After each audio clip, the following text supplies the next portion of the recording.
All right, welcome everyone. We're Semblance of Sanity. I'm Caleb. I'm Jacob. And we're here for Keep Your Hands Off Eizouken, Episode 7.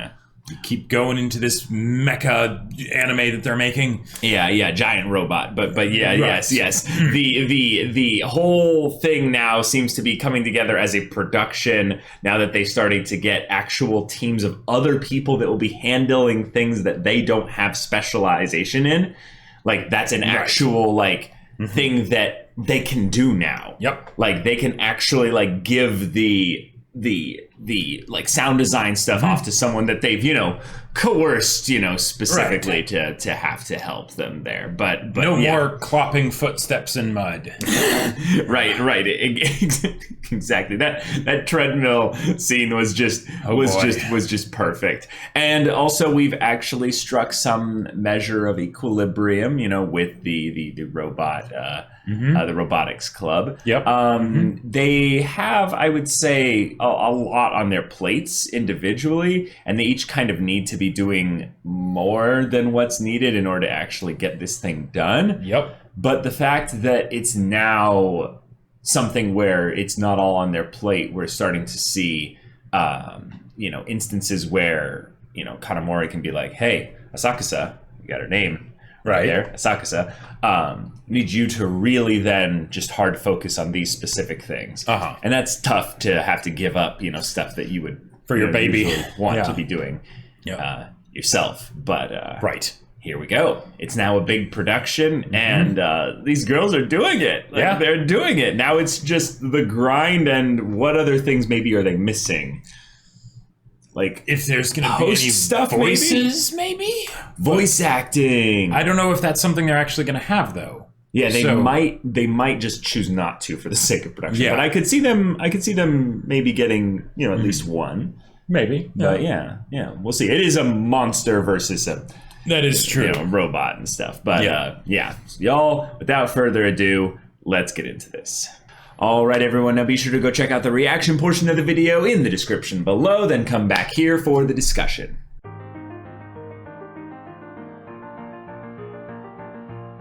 All right. Okay. So we got our Mizusaki backstory here. Yep. Spending a lot of time with her grandma. In fact, almost all her childhood with her grandma. And that's something that, starts to make a little bit more sense to create a better picture, if you will, as to how she turned out. Good pun, also. And this was appreciated because I feel like up till now, maybe because of Asakasa's and Kanamori's history, we got a more focus on the two of them than we did for Mizusaki. Right. And I was kind of waiting for when this would happen, since we had still been getting hints of her home life and things like that. But okay, that whole scene with Grandma was absolutely adorable and wonderful, and it goes to show how she got to this point. Because with Asakasa, get it, still adjusting to pronunciating it that way, we saw that. We saw where that love for animation and the greatest world and everything came from. And also for Kanamori, even though it was a lot more circumstantial for her. But for Mizusaki, that was something I was always kind of wondering, because she has all this talent and experience with animating. And now we can see where it comes from. Yeah, one of the things that I feel like is a language that these characters speak that we don't is the one of specifically imagining a thing in your mind being translated out into their specific medium. Because Asakasa, with drawing specifically the reasons why something looks the way it looks, means you get into the idea of this, concept art, but then also just the way the environments interact with each other, so that at any point when you look at a static image, the actual logic behind it is sound. It makes sense. What you're seeing is something that is based in something that your mind is going to subconsciously absorb and pick up. And that is based on a lot of details that a lot of people are not going to notice as seen by the art club person. They did a decent job on actually trying to make it look pretty. Yeah. But as to actually like figuring out the logic behind it, that's just not something that they're focused on. In Right. that same aspect, Mizusaki is someone that very much appreciates the logic of the motion of the human body and the way that characters and people move and flow with regards to their environment. So therefore, whenever looking at a, sequence of non-static images, she's like, I'm going to be noticing specifically the little details that build the logic in your mind, so you're not pulled out of the, the wonder and the wonder and creativity of the actual animation. And that's just fun because both of these angles are something I don't have that kind of a translator for. Right. Like I don't think most people. I don't think 1 in 10 people have that kind of thing. Yeah, I don't think so either. And that's something that I always kind of wondered about with something like, say, making anime. Yeah. Because the part that excites me is the story, right? Right. And I know that the animation is an important part of that, but considering how much time and effort needs to be put in to the animation, it never really made sense to me how someone could be so I knew that there would be people out there that would be incredibly passionate about animation, but I feel like we got a good look into that with Mizusaki here. And, of course, this is very much made by the people who do this stuff. So, it was, that's not just an arbitrary thing, right? I'm guessing things like the revving of the chainsaw and the chewing of the teeth on the ground, that's probably something that they specifically were like, yep, I've had that. I've had that feeling, or the watching the fluid flow through the air. Yeah. So an example of this is I have a friend who's very much into animation, and he has basically fascination regarding fluids and water. So when the tea throwing bit happened, I was like, oh, okay. So this is where it started for her. Right. And basically there's whole groups of people that are very I would say specialized specifically in the 3D environment side of things with regards to making water look like water. And I remember growing up when they started basically shifting away from, at least in the traditional kind of stuff that I was watching, towards 3D in animation for the water, and it looked good. Yeah. And I remember how bad water used to look just in general in the mainstream animated kind of stuff. And then as it started getting more and more into the 3D stuff in a way that people were more competent, or they were just more familiar with the software that they were using, it just looked really good. But it's crazy to think that in anime, for the most part, where everything is, still 2D, water, I don't even know how, what's his name? Oh, yeah. Frick. Yeah, I'm spacing on his name. Your Name and Garden of Words and Yeah. Right. Yeah. The god of water, basically. Right. If you haven't seen, also Weathering with You now, too. Oh, if that's you haven't true. seen Weathering with You or Garden of Words, both of those do an amazing job of just showing how gorgeously water can be animated. Yeah, it's insane. It's pretty ridiculous. And I think what I get now is that when I looked at those movies, I would go, wow, the water looks gorgeous. But now when I look at it, I'm going to be seeing someone's energy and creativity and passion going to that, saying, I slaved to make that bit of 2 seconds there. Shinkai, that's his name. Makoto Shinkai. That's right. Yeah. To make that just work perfectly, and I remember a point where I was in a studio too, and they mentioned the whole thing of sometimes animation nerds will just have animation playing without the sound. And I was like, wait a minute, I've seen that before. Oh, yeah? And I was in a place basically where there was someone that had 4,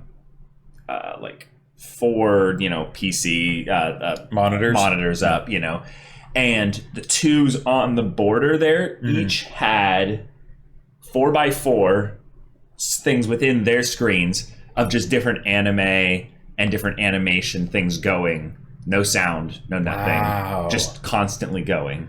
Wow. And it's just one of those things where I was like, oh my God. They really like this They stuff. really like this stuff. And that's something that's so fascinating to think about, that like for everyone out there that gets fascinated about the characters and stuff, know that there's someone that's making the miracle of anime actually be somewhat remotely possible because they got really excited by how tea was thrown across oh man, porch. I don't know. That's just really cool. I love this show because the way it, like, okay, passion in stories is wonderful. Passion in general is wonderful, right?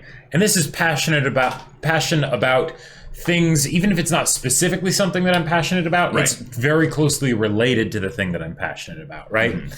You know, I may not be an animator, but I can appreciate anime. So all the extra appreciation that I can get for the things that go into making an anime happen, it's wonderful. Yeah.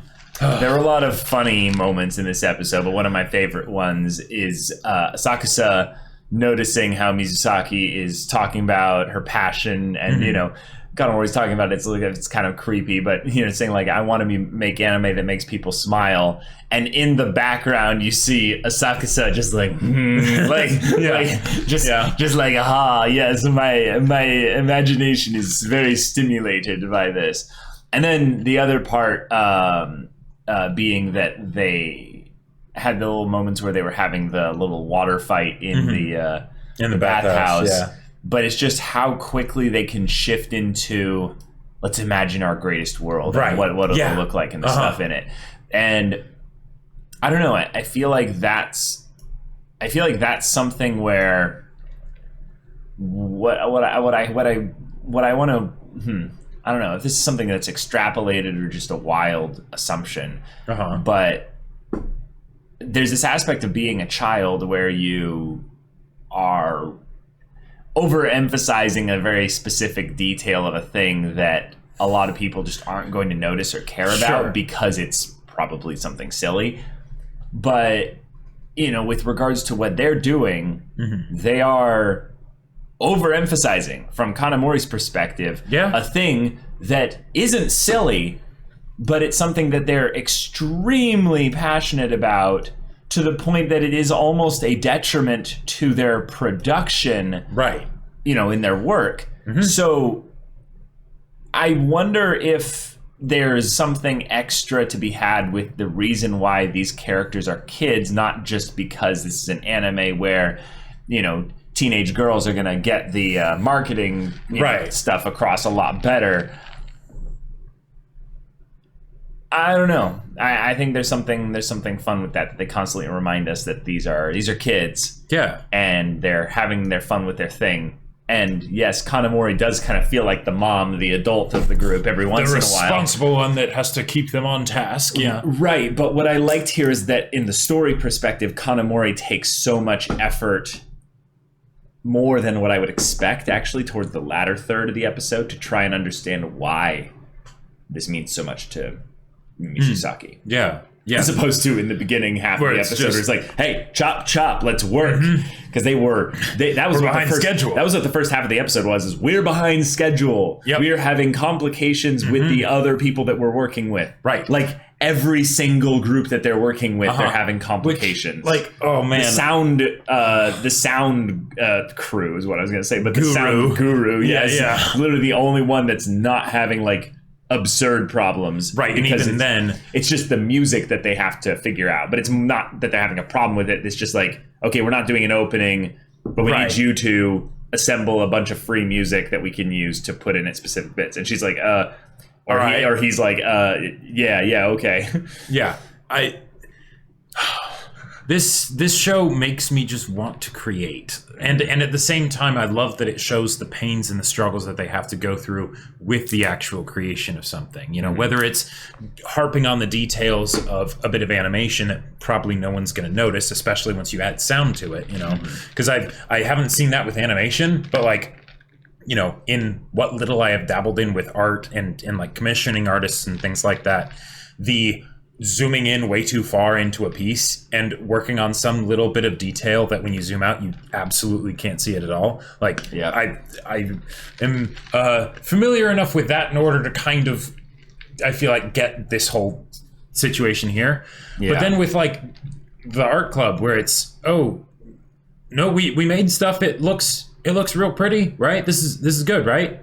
Oh, directly contradictory to what she asked for. Right. Directly contradictory to what was asked for in some cases, and then in other cases, it's just this doesn't work, right? And it's the okay, this is why you need like progress, updates, and this is why you need like everything to be done in writing. That way you can go back and say, no, look, this is what was said here. Because I love that we once we saw the way the art thing was going, we're like, this is going to end horribly. Yeah, this can't work. And the tough thing is that you would hope that that the people that you're working with would be kind of like, professional about it, right? They're in high school. Well, so, right, they're in high school, but the thing is that also does continue, like into some situations where you would hope that it wouldn't be an issue anymore.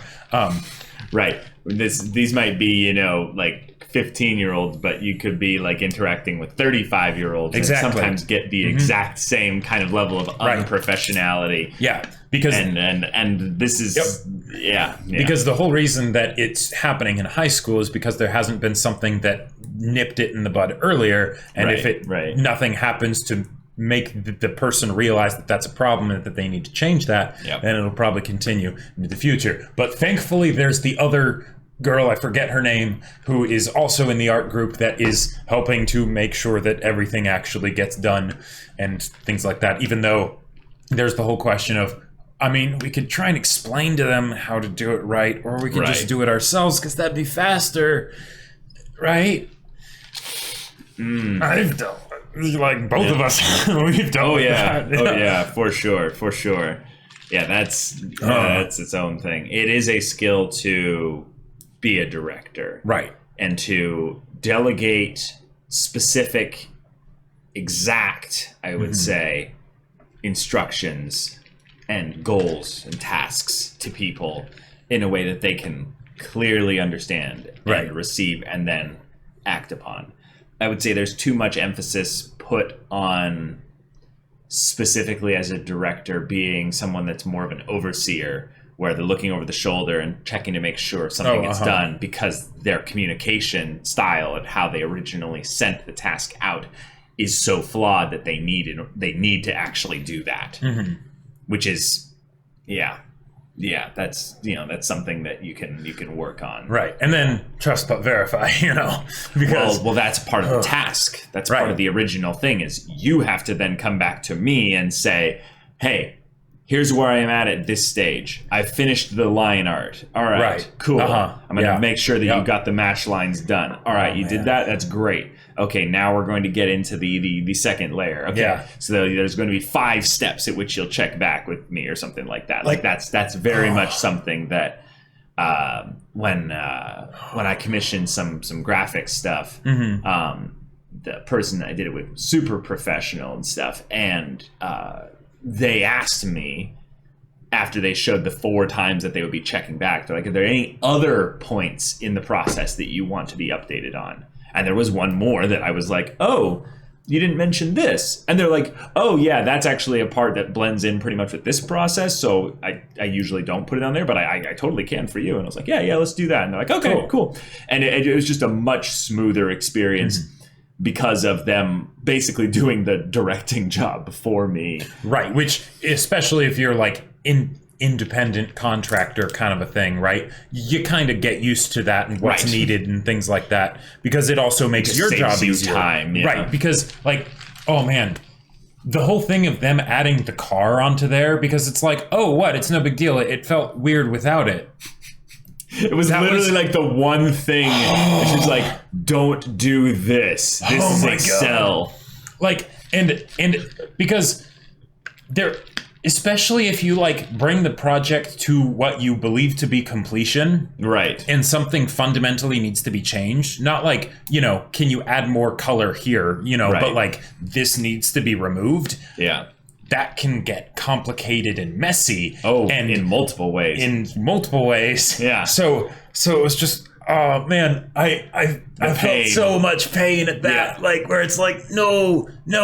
And it was literally said. And that's the thing. A lot of the times, even if it's in writing, even if you spell it out and you're like, this is what I need. They'll still ignore it. And then that's why you need also in writing the underneath contract. If you ever break, forms of contract or what have you, you are required to continue working on this for no extra pay until it is within contract. Right. Yeah.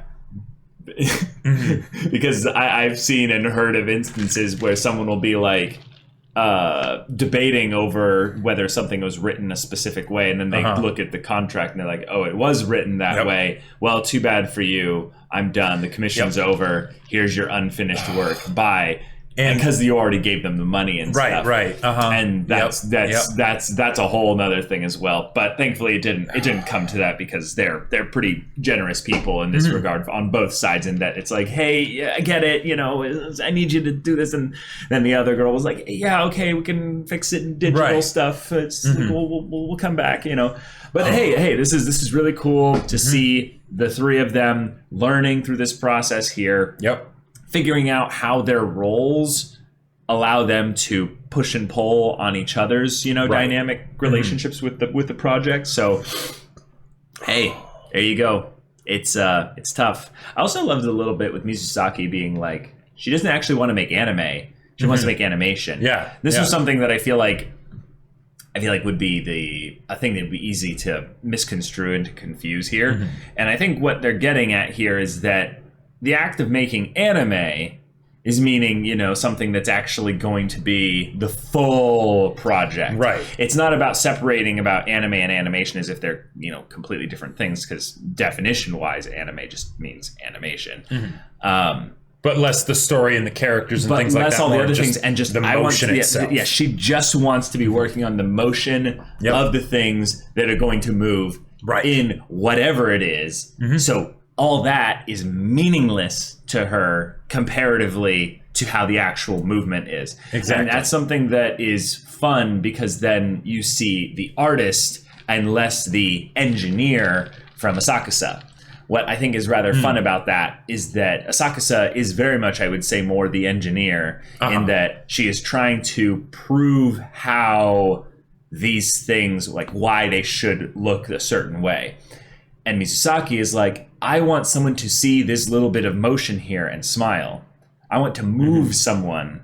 Literally and figuratively. Yes, literally and figuratively, exactly. And I just thought that was a really cool distinction, because I think earlier on in the discussion, I was almost thinking about them as being very similar in that they kind of speak the same language, but there is a little bit of important difference to be had. And I'm not saying there's no crossover by one being the artist and one being the engineer, but in the way their thought process seems to work behind it, it is actually quite different when you get down to it. It feels very complementary to me, while at the same time there being enough similarity that they can connect over it. Gotcha. Yeah. But y'all, thank you so much for watching this episode's reaction and discussion. If you want to see the next episode's reaction and discussion right now, though, go check out the link in the description below for our Patreon. You can get on early access there. You can watch full-length timer reactions there, and all this comes with Discord access, so you can chat with us and the community there about this show, about anime in general, and you can also talk with Jacob about the sci-fi novel that he wrote. Yep. Wrote a sci-fi novel called Battle Lines. If you're interested in checking it out, it's on Amazon. The link is in the description down below. Yeah, so if any of that interests you, we'll see you there. But until then, we're Semblance of Sanity. I'm Caleb. I'm Jacob. And we'll see you all next time.